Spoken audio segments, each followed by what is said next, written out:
क्राइज़ेक limited ये है वो कंपनी जो बी2बी एजुकेशन प्लेटफॉर्म है और 2011 में इसकी शुरुआत हुई थी। कंपनी के बारे में विस्तार से बातचीत करेंगे, जानेंगे उनके टॉप मैनेजमेंट से। उससे पहले आईपीओ की जानकारी मैं आपको दे दूं। ₹233 से ₹245 का प्राइस बैंड कंपनी ने तय किया है। 2 से 4 जुलाई यानी कि कल ये आईपीओ खुलने की तैयारी में है और शुक्रवार को होगा बंद। और इसके अलावा 860 करोड़ रुपए की इशू की साइज़ है, 860 करोड़, और पूरा का पूरा ऑफर फॉर सेल है, यानी कि जो एग्जिस्टिंग इन्वेस्टर्स है वो इस इशू में कर रहे हैं बिकवाली। 4,300 करोड़ रुपए के आसपास का मार्केट कैप होता है कंपनी का, ऊपरी प्राइस बैंड जो लेकर अगर आप चलें तो।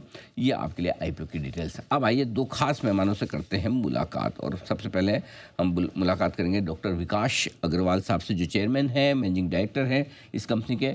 एजुकेशन कंसल्टेंसी इंडस्ट्री में सर को 20 साल से ज़्यादा का लंबा गहरा अनुभव है, और साथ ही महर्षि दयानंद यूनिवर्सिटी रोहतक से आपने बीटेक की डिग्री हासिल की है, और यूके से आपने पीएचडी की डिग्री, डॉक्टरेट जो फिलोसॉफी में किया है।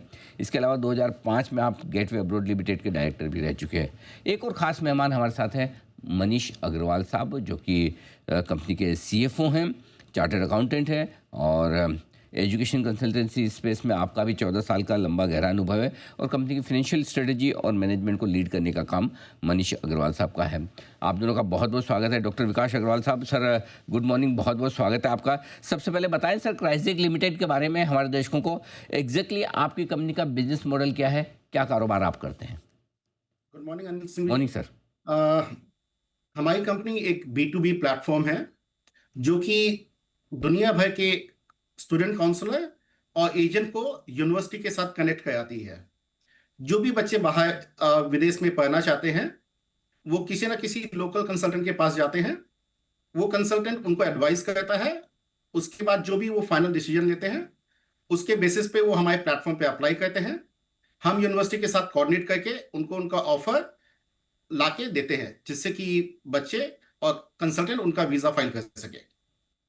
ओके, तो बेसिकली आप बच्चों और यूनिवर्सिटी दोनों के बीच की कड़ी हैं। एक प्लेटफॉर्म है कि अगर किसी भी बच्चे को विदेश में जाकर पढ़ना है तो उसको पता नहीं होता कौन से देश में जाऊं, कौन सी यूनिवर्सिटी में पढूं, यहाँ तक कि क्या कोर्स, कौन सा कोर्स करना चाहिए, ये भी आप गाइड करते हैं सर? जी सर, हमारे प्लेटफॉर्म में वो सारी जानकारियां हैं, और जो लोकल कंसल्टेंट है वो सारी इंफॉर्मेशन लेकर के हमारे प्लेटफॉर्म से बच्चों को सारा गाइडेंस देते हैं। तो अग्रवाल साहब ये समझिए कि फिर ये आप डायरेक्टली नहीं करते, एजेंट्स के थ्रू करते हैं, राइट? हम एजेंट के थ्रू करते हैं, हम बी2बी प्लेटफॉर्म है। अच्छा, तो आगे भविष्य में भी आपका यही इरादा है कि एजेंट के थ्रू ही किया जाए, या फिर कुछ बी2सी मतलब डायरेक्टली कस्टमर्स तक भी पहुंचना क्या आप विचार रखते हैं? हम विचार रखते हैं अनिल जी, बट आज के डेट में कंपनी का ग्रोथ बी2बी से बहुत ज्यादा आया हुआ है। हम सिर्फ इंडिया में नहीं, विदेशों में भी फैले हुए हैं। आज के डेट में लगभग 75 नेशनैलिटी के एप्लीकेशन हम प्रोसेस करते हैं। ये तभी मुमकिन है जब हम बी2बी हो, एसेट लाइट कंपनी हो। ओके। मनीष अग्रवाल साहब, जरा आईपीओ के बारे में आपसे जानकारी लेना चाहता हूँ। पूरा का पूरा आईपीओ आपका जो है ऑफर फॉर सेल है, 860 करोड़ रुपए की साइज़ है।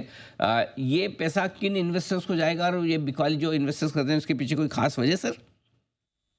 Sir, company cash rich company है। कंपनी के बैलेंस शीट में ऑलरेडी 400 करोड़ रुपए हैं, इसलिए कंपनी को पैसे की जरूरत नहीं है। जो एग्जिस्टिंग शेयर होल्डर हैं वो कुछ अपना कैपिटलाइज करने के लिए, कुछ कंपनी को विजिबिलिटी देने के लिए आईपीओ ला रहे हैं। ये एग्जिस्टिंग शेयर होल्डर्स प्रमोटर है या कोई प्राइवेट इक्विटी प्रमोटर है फंड? सर, प्रमोटर्स है। 100% अभी प्रमोटर्स के पास है। ठीक बात है। अच्छा, अब जो सवाल विकास अग्रवाल साहब आपसे जानना चाहता हूँ, चूंकि आपकी कंपनी फर्स्ट क्लास प्रॉफिटेबल है, जो मैं देख रहा हूँ, कैश रिच भी अभी जैसे मनीष जी ने बताया 400 करोड़ रुपए हैं, तो लिस्टिंग के पीछे उद्देश्य क्या है? सर, बहुत से कारण हैं। सबसे बड़ा, हम देश विदेशों में काम करते हैं, छोटे और मध्यम साइज के एजेंट के साथ काम करते हैं। पहले यूनिवर्सिटी हमें पैसे देती है, उसके बाद हम वो पैसे अपने एजेंटों के साथ शेयर करते हैं। तो एक ट्रस्ट फैक्टर बहुत बड़ा फैक्टर होता है जो हमारी ग्रोथ को थोड़ा स्लो कर रहा है। एक लिस्टेड कंपनी ज्यादा ट्रस्टवर्दी होता है कंपेयर टू अनलिस्टेड कंपनी। दूसरी बात, आईपीओ आने से विजिबिलिटी बहुत बढ़ जाएगी। और जो हम यूनिवर्सिटी के साथ काम करते हैं, आज 90% हमारा बिजनेस यूके के साथ है। जैसे ही हम लिस्ट होते हैं, हमारी विजिबिलिटी बाकी यूनिवर्सिटी और बाकी देश की यूनिवर्सिटी के साथ भी बहुत ज्यादा बढ़ जाएगी, जिससे बिजनेस का ग्रोथ कई गुना होगा। ठीक बात है। लेकिन ना विकास जी, जो आजकल मतलब जो सुनने में आ रहा है, जैसा अमेरिका में, चूंकि वैसे तो आपने बताया आपका कारोबार ब्रिटेन में ज़्यादा है, लेकिन अमेरिका में तो बड़े आजकल स्टूडेंट्स को लेकर बड़े वो टाइट कर रहे हैं रूल्स, ट्रम्प साहब वगैरह। तो क्या इस तरह से कनाडा को लेकर हमारी वैसी समस्याएं चल रही है? ठीक है, ब्रिटेन में भी आजकल वो लोग बोलते हैं बड़ा कॉस्ट ऑफ लिविंग बड़ा ज़्यादा हो गया स्टूडेंट्स के लिए। तो क्या ये सारे जो चैलेंजेस है, ये आपके बिजनेस ग्रोथ पर किसी तरह का कोई असर डाल सकते हैं? अनिल जी, आपने सही बोला। ये सारे फैक्टर्स एक हेडविंड लाते हैं जिससे फर्क पड़ता है। जैसे कि सभी बिजनेस में है, रिस्क हमारे बिजनेस में भी है। हम इसको कम कर सकते हैं, एंड कम करने के लिए हम ज्यादा से ज्यादा सोर्स मार्केट, जैसे Kenya, Ghana, Nigeria, South Asia, even China में हमने अपने आप को एक्सपैंड किया है, जहां से हम बच्चा रिक्रूट कर सकते हैं। और हम ज्यादा से ज्यादा डेस्टिनेशन मार्केट में जाते हैं, जैसे यूएस आपने कहा। इसके अलावा यूएई एक बहुत बड़ा मार्केट है, सिंगापुर, मलेशिया बहुत बड़ा मार्केट है। अब तो भारत खुद भी एक बहुत बड़ा मार्केट बनने जा रहा है। अभी हाल फिलहाल में महाराष्ट्र गवर्नमेंट ने 6-7 विदेशी यूनिवर्सिटी के साथ साइन अप किया है। गिफ्ट सिटी में ऑलरेडी 3-4 यूनिवर्सिटीज आ चुकी है। तो इस कारण से भारत भी एक बहुत बड़ा डेस्टिनेशन मार्केट बनेगा। और क्योंकि हमारी पहुंच already Africa, south east Asia में है, हम वहां से बच्चे इंडिया में भी ला पाएंगे। अच्छा, मतलब भारत से तो बाहर जाएंगे, बाहर से भारत में आने के लिए भी आप ये कारोबार शुरू कर चुके हैं या आप करेंगे? सर, हमारे टाइप्स ऑलरेडी हैं और हम इस पे काम कर रहे हैं। Okay, wonderful. ये बड़ी इंटरेस्टिंग चीज़ बताई सर। दोनों तरफ से काम हो सकता है, बाहर के बच्चे भी यहाँ से। एक चीज़ विकास जी आपसे पूछना चाहता हूँ, मतलब ये इस बिजनेस में आपको कैसे आइडिया है कि ये बिजनेस करना चाहिए, पहली चीज़। और दूसरा, ये क्राइजेक आपकी कंपनी का नाम, इसके पीछे क्या कहानी है? सर, मैं खुद पीएचडी करने के लिए 2002 में यूके गया था। जब मैं वहां से लौट के आया था, तो यूनिवर्सिटी ने मुझे as a alumni British education fair पे पार्ट लेने के लिए कहा। हाँ। जब मैं उस एजुकेशन फेयर में पार्ट लिया था, तो मुझे पता चला कि एक्चुअली यूनिवर्सिटीज अपने कोर्सेज में रेफर करने के लिए एजेंट को पैसे देती हैं, एक रेफरल फीस देती है। मुझे बिजनेस मॉडल बहुत अच्छा लगा। जब 2002 में मैं खुद गया था, मैं एक बहुत छोटी जगह से बिलोंग करता हूँ, झारखंड में बोकारो स्टील सिटी है। तो वहां पे ना एजेंट्स थे, और ना ही मुझे पता था कि एजेंट्स लोग इस चीज के लिए पैसे नहीं लेते हैं। तो मैंने सब कुछ खुद किया था। बट जब मुझे पता चला कि इसके लिए पैसे मिलते हैं, आप बच्चों की मदद भी कर सकते हैं, तो मुझे बिजनेस मॉडल बहुत अच्छा लगा, जिससे कि मैं एक गैप भी फिल कर सकता हूं और कुछ पैसे भी बना सकता हूं। वैसे ही एक कंपनी वहां से एक ख्याल आया और चालू हुई। क्राइजैक एक कोइंसिडेंस है, एक न्यूट्रल नाम है। हमने देखा कि इसके सारे डोमेन्स अवेलेबल थे, नाम भी ठीक ठाक था, तो हमने उस समय चुन के चालू कर दिया। उस समय सोचा नहीं था कि कंपनी यहां तक चली जाएगी। तो इसके पीछे कोई ऐसा डीप थॉट नहीं है, बस एक अच्छा नाम था और इसके सारे डोमेन सब कुछ अवेलेबल थे, क्लीन चिट नेम थे। बहुत बढ़िया। और अब ज़बरदस्त एक्शन रहा है। मनीष जी, आपसे राय लेना चाहता हूँ, चूँकि आपकी पिछले 3 साल की मैंने फाइनेंशियल परफॉर्मेंस देखी है, रेवेन्यू के लिहाज से भी, प्रॉफिट मार्जिन सब लिहाज से बड़ी इंप्रेसिव है अभी तक। तो देखिए सर, क्या होता है कि एक लो बेस पर तो बढ़िया ग्रोथ आती है, लेकिन हायर बेस पे किस तरह की ग्रोथ आप मेंटेन कर सकते हैं, एक थोड़ा अंदाज़ा देने की कोशिश करें। सर, पिछले 3 सालों में आप देखोगे तो हम रफली 35% ग्रोथ कर रहे हैं। मुझे पूरी उम्मीद है कंपनी फ्यूचर में भी अच्छा ग्रोथ करेगी। और पिछले लास्ट 10 सालों का देखूं मैं, तो हम रफली 100% CAGR से ग्रो किए हैं। सालाना 100% की ग्रोथ आपकी रेवेन्यू में रही, राइट?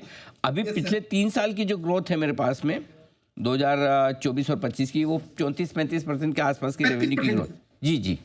तो ये रीजनेबल है मानना कि आगे ये चलती रहेगी? मुझे उम्मीद है सर। ओके। अच्छा, विकास साहब, जो एक डेटा में देख रहा था, आपके 10,000 से ज़्यादा रजिस्टर्ड एजेंट्स हैं, राइट? लेकिन उसमें एक्टिव कम है, 4,000 से भी कम। तो क्या ये ट्रेंड फिनोमेना यही है इंडस्ट्री का, या फिर एक्टिव एजेंट कम ज़्यादा होते रहते हैं? सर, एक्टिव एजेंट कम ज्यादा होते हैं। जैसे मैंने कहा कि ये हमारा क्रॉस बॉर्डर बिजनेस है, तो कोई वो पहले आके प्लेटफॉर्म में रजिस्टर करता है। रजिस्ट्रेशन के लिए कोई चार्जेस नहीं है। वो देखता है कि हम क्या उसको ऑफर कर रहे हैं, थोड़ा सा समझता है। उसके बाद वो जाकर के कोई एप्लीकेशन 1 या 2 डाल के देखता है कि जो हमने उनको प्रॉमिस किया था वो हम सर्विस देते हैं कि नहीं देते उनको। जितना हमने पैसे बोले थे एंड ऑफ द रिक्रूटमेंट, उनको उतना पैसे देते हैं कि नहीं देते हैं। धीरे धीरे ये ट्रस्ट बढ़ता है, तो उसके लिए एक लैग आती है, जिससे कारण ये आपको गैप हमेशा दिखाई देगा। अच्छा अच्छा सर, एक और चीज़ बताइए, पैसे तो आपके पास बहुत है, 400 करोड़ अभी मनीष जी बता भी देते हैं आपके पास ऑलरेडी है, ज़रूरत है नहीं, तो ये पैसों का क्या करेंगे सर? फिर क्या कुछ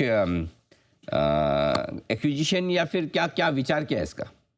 सर ये पैसे का हमने सोचा हुआ कि आगे जाके जब भी एक अच्छा मौका मिलेगा एक्विजिशन करेंगे।